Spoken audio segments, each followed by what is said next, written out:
هندك جدرن خوجهی راگهاندن گو اسرائیل ایریشکه لسر فروکخانه شامیه نافدولتی پیکانی. اجانسا رویترز آلی خواه راگهاند گو پشتی و ایریشه چند تقین مزن لشامه هاتن رودان.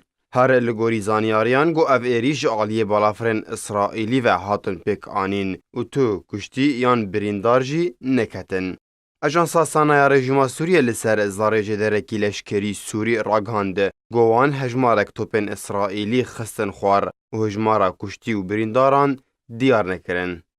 جالی خواه ریوبر روانگاه سوریه یا مافی مروفان راگهانده گو ایشا اسرائیلی یا اسمانی عمبارک چکان لنزیکی فروکخانه شامیه نافدولتی کرا آرمانجه. هروها اشکره کر گو او ایریش هات پشتی گهشتنا کاروان کنو شکن پیشکتی جبو چکدارن ایرانی و ین حزب الله لبنانی ین کل سوریه دمینن.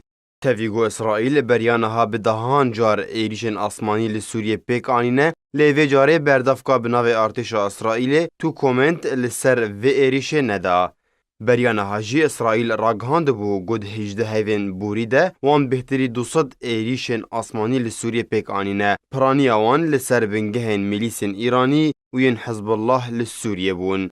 هر دم اسرائیل دا خوازا درخستنا چکدارین ایرانی سوریه دکه لی اویک تانها نهاتیه پیکانین لو ما جارجاران ایریشن آسمانی لسر بنگه و خالن وان چکدارین ایرانی پیکتینه گود انجام ده به صدان کشتی و بریندار جمیلیسن ایرانی لسوریه کتنه.